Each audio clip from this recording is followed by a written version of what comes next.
Alright guys, so it was quite the weekend in the Championship. We've got it all to talk over in today's video. Let's jump into it.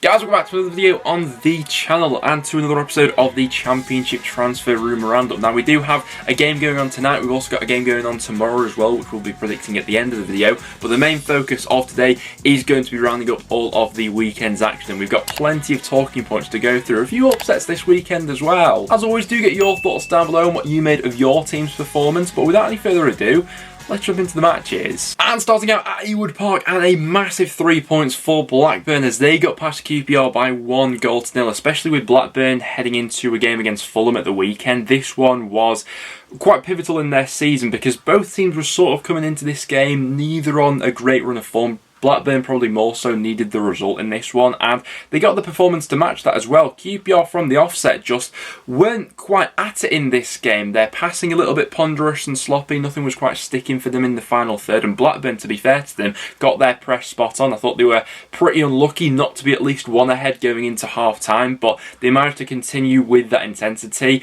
and Rida in the end with the goal to settle this one. Could David Marshall have done a little bit better for it? Potentially, just seems to catch him out the sort of angle that the ball comes in from, but that right there is a massive result for Blackburn, which could make all the difference in the running for the end of the season. I think in the mid-season predictions that I did about a month or so ago, I actually had both these sides missing out on the top six, but right there for Blackburn, if they manage to ride a bit of momentum, you know, we'll see what happens with the Fulham game because anything can happen against Fulham at the moment. But after that, their fixtures do start to ease up a little bit. So if we can see more of this Blackburn for the rest of the season, then they should have enough to get into the top six. But if they revert back to type and they still struggle to consistently put together sort of attacking moves and get the ball into the back of the net, then who knows. But yeah, a bit of a damning result and performance there for QPR, but massive for Blackburn. Next up then to Oakwell, and to a result which has really shaped things up interestingly at the bottom of the Championship. We had Barnsley beating Middlesbrough by 3-2. I have to say, first half especially, Barnsley were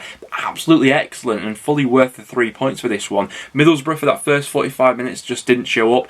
Anderson with the first goal and then Bassi with the second before he added the third in the second half. That third probably being the pick of the goals, really. The sort of run that he went on, holding off Dijksteel and then Joe Lumley having a bit of a nightmare with it as it went through his legs. To be fair to Borough, in the second half there was a bit of a resurgence, and to be honest, they probably created enough chances to have got a point out of this game, but they can't start matches as slowly as they did in this one and expect to get something from it. And it has been a bit of a, you know, concerning developing trend with sort of Borough being a little bit sloppy on the road, particularly when it comes to conceding first and things like that. I think that Crooks in particular was quite the miss for Borough in this sort of match, but full credit to Barnsley here, who have given themselves every chance of getting back in the race for survival. A few weeks ago, I had Barnsley dead and buried, to be honest with you. It looked like if any of the teams were going to go ahead and survive, it was going to be Derby out of that bottom three. But Barnsley now find themselves in a situation where they're 6 points off Reading with the game in hand, and at the weekend, they're going up against Derby County. So all to play for still for Barnsley. Bassi was absolutely fantastic. For Middlesbrough,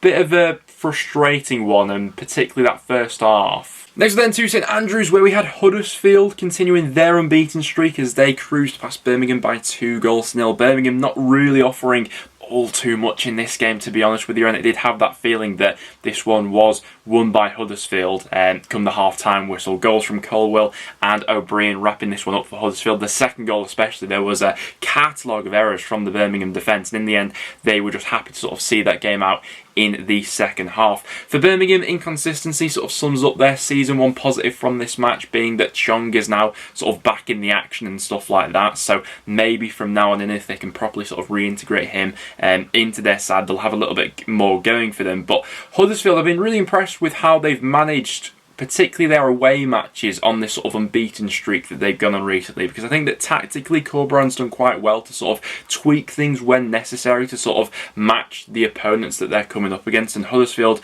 really did a number on Birmingham in this game in particular. Looking at the fixtures coming up for Huddersfield as well, still pretty favourable, albeit in April. I think maybe the fixture list gets a little bit tougher on Huddersfield, but they're in a fantastic position now, up to third at the moment, albeit they have played more matches than the teams below them. But yeah, everything to like about Huddersfield at the moment, and for Birmingham, more inconsistency. Next then to Blackpool up against Reading, and Blackpool blowing Reading out of the water in this one. Now the first half looked like quite a competitive match, to be honest. Reading taking the lead, nice link up between Andy Adam and Lucas Jow, who's really in the goals at the moment since coming back from that injury. Blackpool then level things up through Marvin Ekpateta and go into half time at 1-1, and then Blackpool take the lead through Gary Medine. No surprise to see Blackpool having quite a bit of joy from set piece situations in this game. Reading really struggled to deal with Blackpool's threats in that way, and it's no surprise to see just how weak Reading have actually been from those situations. They conceded 19 goals from set pieces this season, which is by far and away the worst record in the Championship. And then after that, as they were chasing that equaliser, they left spaces in behind, which Blackpool were able to capitalise on. Shane Lavery and Josh Bowler wrapping this one up for them in the second half. In terms of Reading, it's a difficult one at the moment because Barnsley now sprung back into life out of nowhere, and if they win that game in hand, suddenly they're only 3 points behind them. Reading's next 4 matches are all looking pretty tough for them. They're all against sides who are currently in the top half, and after those 4 matches, they've got a crunch match coming up against Barnsley, which at the moment, if Barnsley continue on their current run, is going to be absolute fireworks. Next then to Bournemouth up against Stoke, and a little bit of controversy in this one. Stoke started out this game pretty well and had managed the first half really quite well, to be honest with you. Smith gives them the lead, nice strike from the right hand side. The game changing moment though comes in the 32nd minute when Morgan Fox is shown a straight red card for sort of his follow through after the ball had just got away from him a little bit. Now in real time you sort of think, ooh, was that a bit high, was that a bit naughty? But watching it back on the replay, I thought it was a really harsh decision, to be honest with you. Maybe a yellow card, but I can't say I agree with the red being given. And then from that point onwards, obviously the momentum is shifted a little bit going into the second half. Bournemouth have a lot of the ball and things like that. And to be fair to Stoke, they dug in and held on for quite some time. Solanke gets Bournemouth back into it, and then Jamal Lowe pops up with the last minute winner in the 89th minute.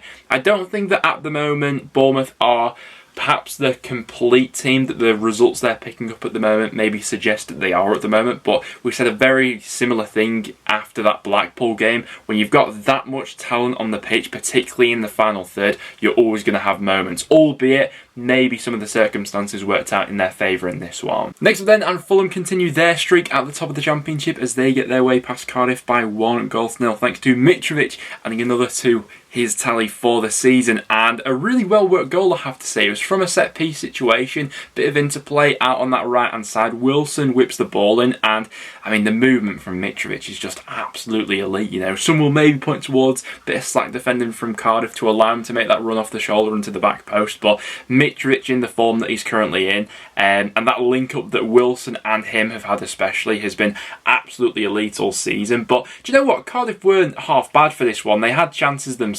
Collins probably having the best of them when he raced through on goal. Couldn't quite sort out his feet for the finish though, and in the end Rodak just sort of had to stand up to the chance really. But Cardiff definitely gave a good account of themselves and didn't make it easy for Fulham to sort of click up into gear and get into their full flow. But Fulham still going well at the top of the Championship, and Cardiff still 13 points above the relegation zone. Next then to Coventry up against Preston. Bit of controversy surrounding this one, but a decent game, it has to be said, come the end of it. I do think that Preston have got a little bit unfortunate with some of the matches that we've been drawing lately, not to have come out of it with more points, you know, thinking back to the Huddersfield, the Forest game, and probably this game as well, because I did think that over the course of the 90 minutes, I did think that Preston edged this one in terms of what we were sort of doing on the ball, the chances we created. Credit to Simon Moore in net for Coventry because he was fantastic in this game, level to almost everything we threw at him. You know, Ched Evans was a real nuisance up front. He had a few chances, which on another day, you know, he probably takes. Archie trying to find those pockets of space as well. But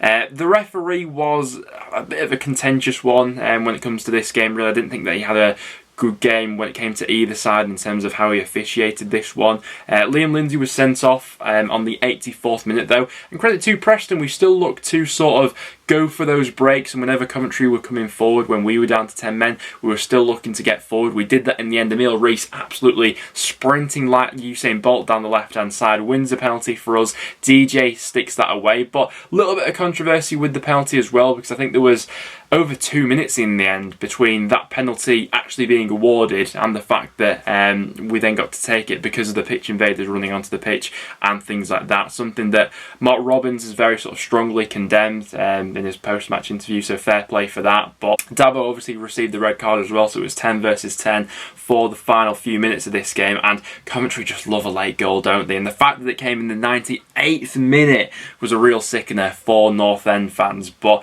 yeah, that's what Coventry do. They got the best record with scoring goals late on, and for Preston, really quite a frustrating one, because I did think that we were worth 3 points in this one with the way we played. But it's encouraging for next season, albeit a little bit of a frustrating one for this game. Next up then to Kenilworth Road and Luton into the top six as they got their way past Derby by 1-0. We said coming into this one that we thought it would be a pretty tight match, and in the end Danny Hilton's second half strike was the difference between these two sides. Lovely finish from outside the box, and Derby just not quite clicking for them in the final third at the moment. That lack of sort of creativity and ingenuity probably coming as a result of Tom Lawrence being out. I think this is the second game without Lawrence now that they've obviously failed to score, and they've ended up losing both matches. But Luton fully deserving of all 3 points in the end, I think, in terms of having a bit more about them in the final third, and Hilton actually coming up with that decisive moment. But Luton well within the promotion hunt now for the top six, 6th place at the moment, 33 games played, 54 points. And the best thing about this for Luton at the moment is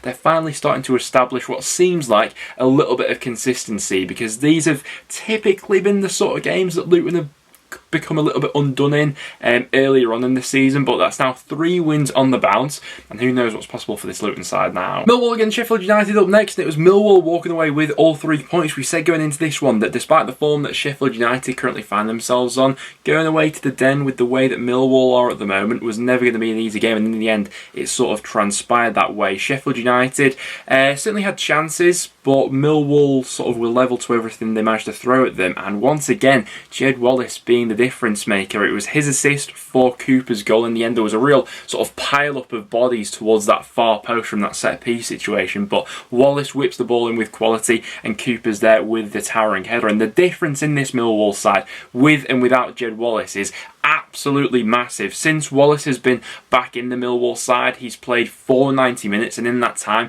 he's had 3 goal contributions.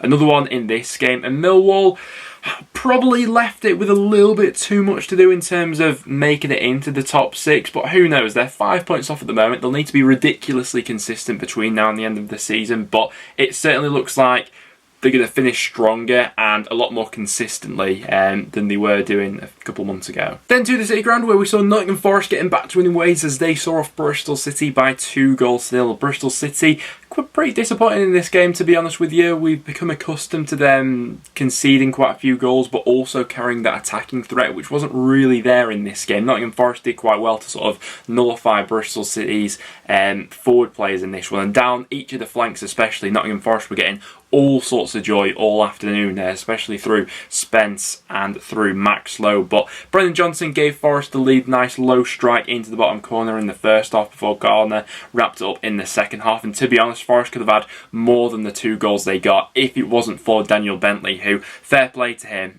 had quite a game. And he seems to always have a pretty good game, if memory serves me right, at the City Ground, doesn't he? I remember him, I don't know if it was last season or a season or 2 ago, that he also had a ridiculously good game. But in this one he pulled off quite a few saves, but in the end that wasn't enough for Bristol City, who were just below par. And then finishing things off for Peterborough up against Hull, I was totally off with my score prediction for this one. I just thought that all the stars were sort of aligning for Peterborough to do something in this game, with Grant McCann coming in for his first game against his former side, who had struggled since he'd left.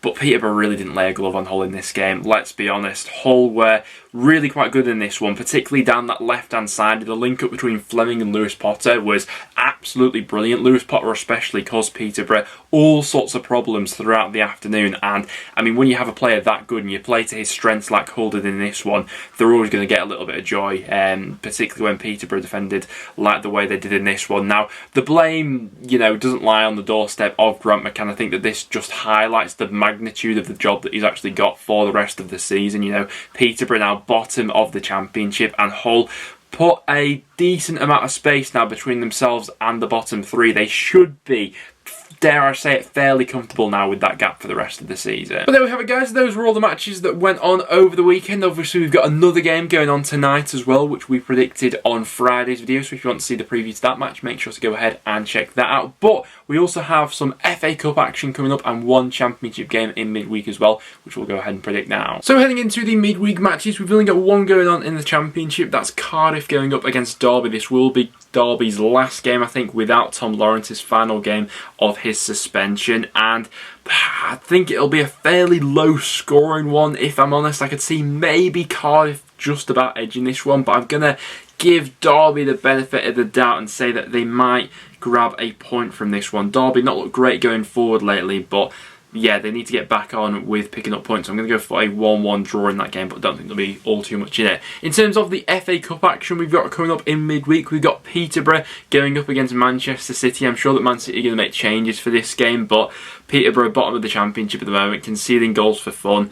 I'm going to go for a quite reserved 4-0 Man City prediction in that one, but if that game gets away from Peterborough early on and Man City really fancy it, things could get a little bit ugly in that one. Palace up against Stoke. I'm going to just edge Palace for a 2-1 in that game. Stoke been pretty up and down in the Championship as of late. Middlesbrough up against Spurs. I can see every chance of an upset in this one. Middlesbrough obviously previously knocking out Manchester United. Spurs themselves really up and down recently under Antonio Conte. I'm going to go for a 1-1 draw in that game, and for the sake of it, I'll say that Borough sneak that one on penalties. Last up then, we've got Luton going up against Chelsea at Kenilworth Road. Luton on a really good run in the Championship at the moment, and you'd imagine that they give Chelsea maybe a run for their money in this one, albeit I'm just going to edge Chelsea for a 2-1. But guys, those are my score predictions heading into the midweek matches, so just one Championship match. We do have another FA Cup match going on Monday as well, so we'll wait till the weekend to go ahead and predict the outcome of that one. But